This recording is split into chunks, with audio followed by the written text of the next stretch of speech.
intrépidos, aventureros, seductores, románticos y también un poco golfos. Las historias de piratas nos han cautivado desde siempre en literatura, cine y televisión.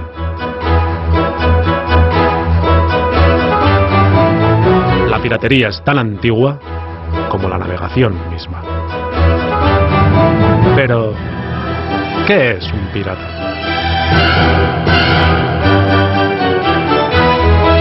El pirata es un bandido que se dedica al robo y al saqueo marítimo.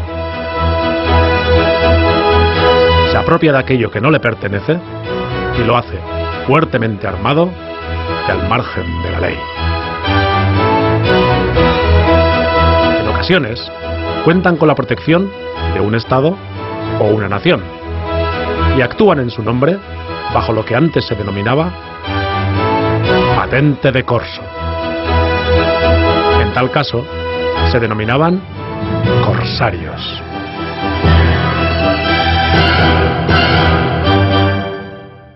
Los piratas somalíes han ampliado su radio de acción. Son 2 de los piratas. El ejército intentó capturar a los piratas. Finalmente la fragata Canarias alcanza el esquife y captura a los 2 piratas. Unos 60 piratas se repartirán el botín de 2,5 millones de euros. Ha habido fuego en el Interce 1-2, repeliendo a los piratas. Tenemos 63 piratas a bordo ahora mismo. La treintena de piratas a bordo están muy armados, consumen alcohol y son muy agresivos. El infierno de Somalia. En la actualidad, la piratería en Somalia acapara los medios de comunicación. Pero, ¿existe tal piratería? ¿En qué consiste? ¿Y quiénes son realmente los piratas? Para averiguarlo, es necesario retroceder hasta el origen.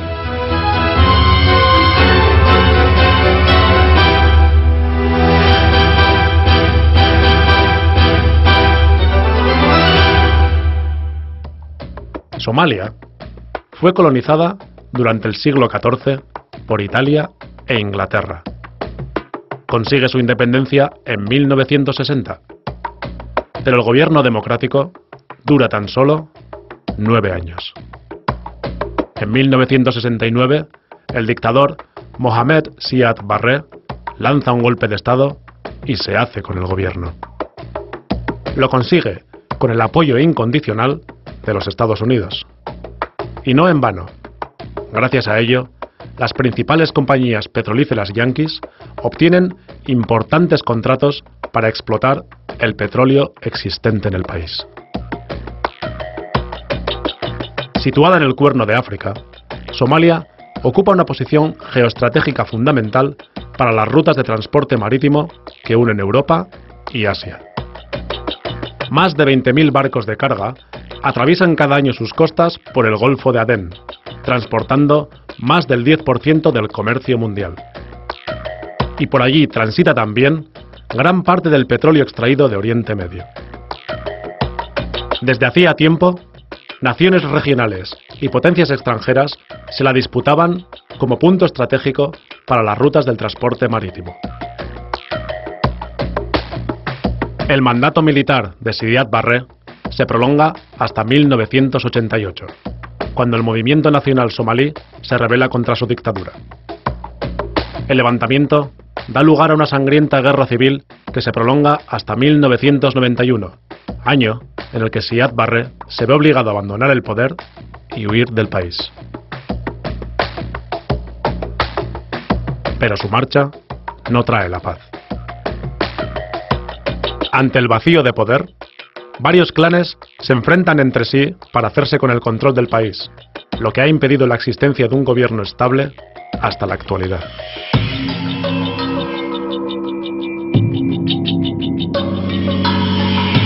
La guerra civil tuvo consecuencias devastadoras para la población somalí.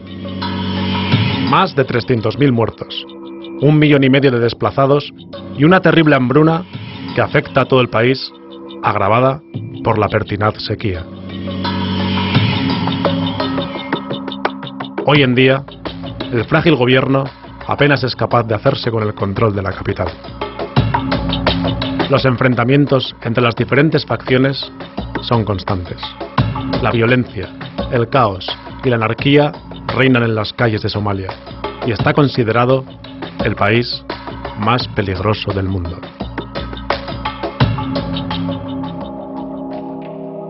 Aprovechando esta situación caótica, sin control ni gobierno, multitud de barcos de pesca procedentes de varios países comienzan a faenar sin licencia alguna en las aguas frente a Somalia, incluidas sus aguas territoriales.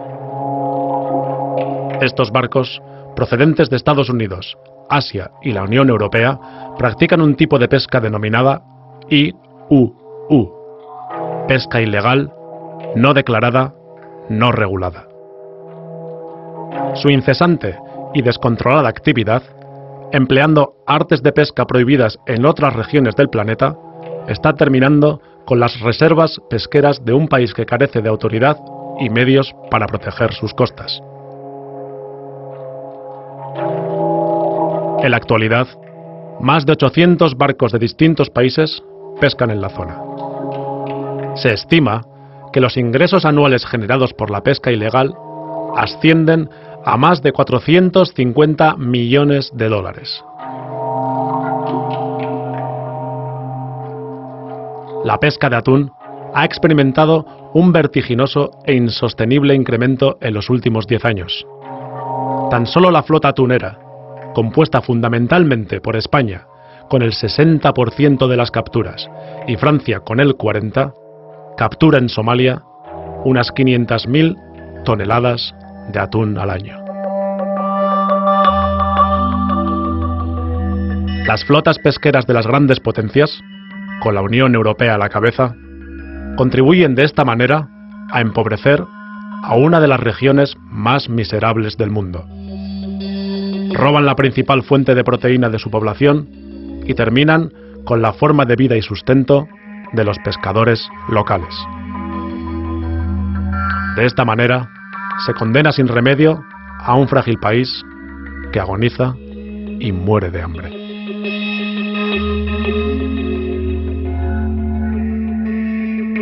Desde 1990, la comunidad somalí ha protestado reiteradamente ante la ONU y ante diversos organismos internacionales. Sus protestas nunca han sido ni escuchadas ni atendidas.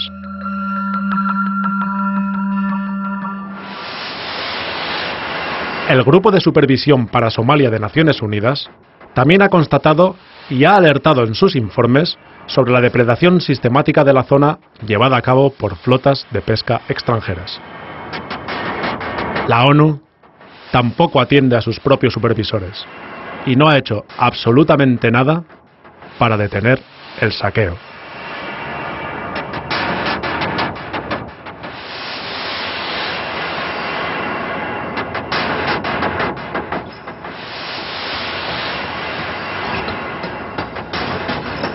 Pero la pesadilla no termina aquí. Desde la caída del gobierno en 1991, otros barcos comienzan a aparecer también en la costa somalí. Su actividad es más misteriosa. Los barcos se adentran en sus aguas territoriales, vierten barriles al mar y se marchan. Esta sospechosa actividad alarma a los pescadores somalíes, los cuales intentan disuadir a los cargueros que realizan los vertidos. Pero no tienen éxito. Los vertidos continúan durante 14 años.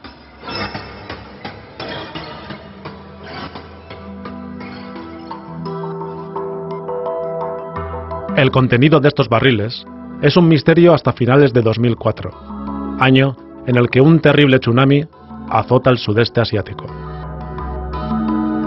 Cuando la ola del tsunami llega a Somalia, cientos de barriles son arrastrados contra la costa. Los barriles se rompen. Hay fugas. El contenido sale a la superficie y termina en las playas. La gente de la zona empieza a enfermar. infecciones de vías respiratorias, hemorragias intestinales, extrañas reacciones químicas en la piel y más de 300 muertes repentinas causan alarma entre la población. Al cabo de un tiempo, se dan nacimientos con malformaciones y diversas enfermedades. Nick Nuttall, portavoz del Programa de Medio Ambiente de Naciones Unidas, explicó que cuando los envases se rompieron por la fuerza de las olas, los contenedores expusieron a la luz una actividad espantosa. Somalia está siendo utilizada como vertedero para desechos peligrosos desde comienzos de los años 90 y continuó desde la guerra civil desatada en ese país. La basura es de muy diversas clases. Hay desechos radiactivos de uranio, la basura principal, y metales pesados como cadmio y mercurio. También hay basura industrial, desechos de hospital, basuras de sustancias químicas y lo que se desee nombrar. Lo más alarmante aquí es que se está descargando basura nuclear. La basura radiactiva está matando potencialmente a los somalíes y está destruyendo totalmente el océano. Ahmedou Ould Abdallah, representante especial de la ONU en Somalia, declaró a Al Jazeera que las descargas de desechos tóxicos siguen teniendo lugar en la actualidad. El diplomático afirmó que poseía informaciones fidedignas de que son corporaciones europeas y asiáticas las que están descargando químicos tóxicos y residuos nucleares en las costas de Somalia. Sí, las Naciones Unidas enviaron a sus representantes para constatar la catástrofe. Y sin más, se cerró el capítulo. Por el momento, no ha habido un solo juicio, detención o condena por estos actos criminales.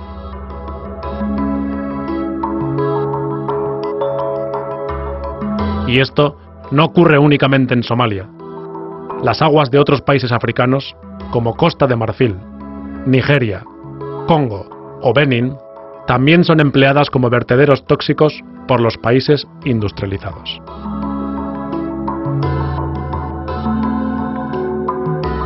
Tan solo en el año 2001, llegaron a África 600.000 toneladas de desechos tóxicos.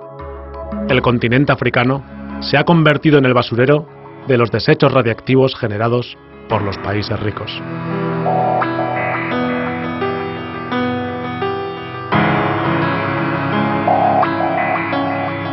Un país devastado que muere de hambre.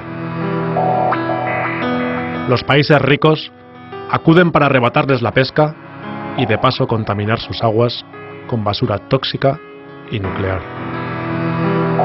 Este es el contexto en el que aparecieron los hombres que algunos medios denominan piratas.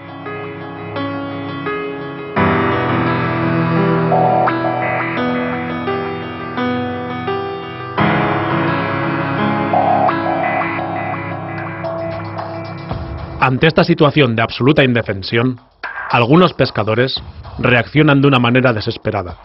Comienzan a liarse en pequeños grupos armados y usando lanchas rápidas intentan ahuyentar a los barcos pesqueros extranjeros y disuadir a los buques que descargan residuos en sus aguas. Hace muchos años solíamos pescar muchísimo, lo suficiente para comer y para vender en el mercado. Pero después llegaron los buques extranjeros de pesca ilegal, que muchas veces vuelcan productos tóxicos que diezman las reservas pesqueras.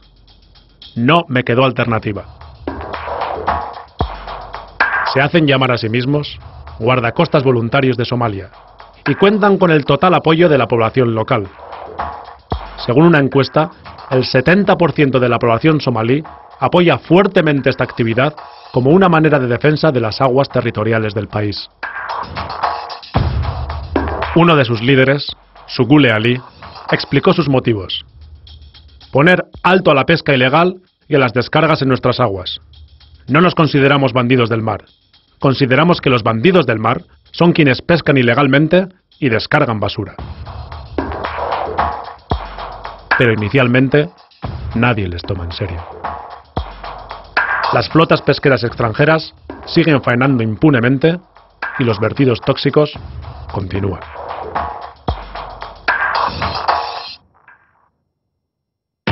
Teniendo en cuenta que todo esto ocurre en un país plagado de armas y dividido en bandas rivales, a estos pescadores pronto se unen excombatientes y terminan convirtiéndose en grupos fuertemente armados. Intuyen un lucrativo negocio en la captura de estos barcos y la exigencia de un rescate.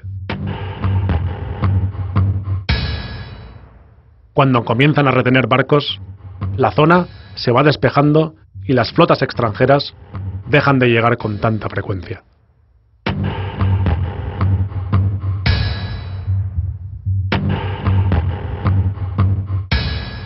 Las grandes potencias ven ahora amenazado su lucrativo negocio pesquero y se ven privados de su particular y muy económico vertedero de desechos tóxicos y nucleares. La ONU, que ha ignorado sistemáticamente las reclamaciones somalíes, sí que escucha ahora a los países afectados por estas acciones. España y Francia, países con importantes flotas pesqueras en la zona, encabezan la petición de una reacción militar conjunta. De esta manera nace la Operación Atalanta.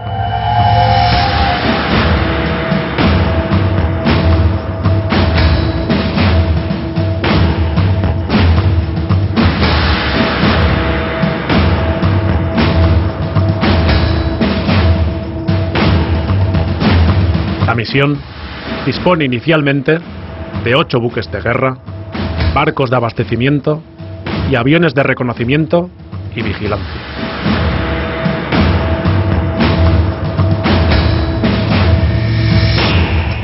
Tras el fracaso inicial de la operación, se amplía su plazo y dotación, con más de 20 navíos y 1.800 militares. El coste estimado para el Estado español asciende a más de 6 millones de euros mensuales.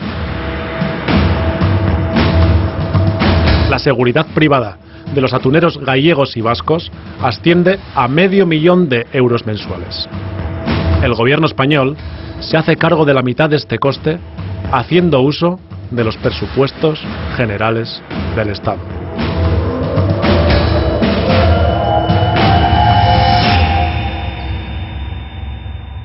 Recordemos la definición de pirata. Roban en el mar, apropiándose de lo que no les pertenece. Realizan sus acciones fuertemente armados. Y en ocasiones cuentan con la protección de un Estado o de una nación. Pero, ¿por qué razón pescan allí estas flotas? ¿Acaso no lo pueden hacer en sus aguas territoriales? ¿En sus océanos? No. Y la causa de ello es terrible. Ya no queda nada que pescar. Han arrasado y esquilmado todos sus caladeros. Los países ricos han exterminado la vida marina de sus propios océanos. Los sistemas de pesca de los países capitalistas se han industrializado. Los ecosistemas marinos se explotan al límite con el fin de maximizar los beneficios. Se destruye la capacidad de regeneración de las especies marinas. La cadena alimentaria se rompe y las especies se extinguen. Según denuncia Greenpeace Internacional, al menos un cuarto de todas las criaturas marinas capturadas son arrojadas de vuelta al mar, muertas. Ballenas, delfines, albatros, tortugas, son lo que la industria pesquera denomina frívolamente capturas accesorias. Desde los mares del norte al Golfo de Vizcaya, el Cantábrico y el Mediterráneo, se ha agotado y destruido el hábitat de la mayoría de las especies. El profesor de Historia del Pensamiento Político José Carlos García Fajardo afirma: por eso, nuestras flotas europeas se fueron en busca de los ricos caladeros de África, Latinoamérica y Asia. En muchos países se sirvieron de gobernantes sin escrúpulos, de la falta de medios para defender la pesca en sus propias aguas o de las falsas empresas mixtas creadas para esquilmar sus riquezas. En el año 2006, tratando de proteger sus recursos naturales, Senegal deja de renovar los acuerdos pesqueros con los países de la Unión Europea. Pero parece imposible detener a las flotas pesqueras capitalistas.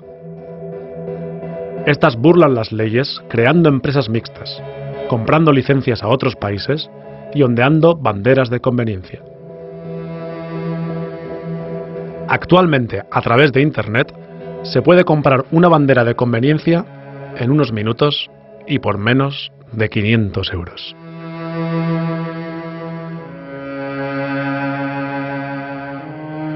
En Senegal, los barcos de pesca han dejado de ser útiles para su fin original y ahora se emplean para transportar inmigrantes que buscan un futuro mejor en países europeos. Paradójicamente, los mismos países que les han arrebatado su futuro. En Somalia, los barcos han dejado de ser útiles para la pesca y ahora se emplean para la piratería.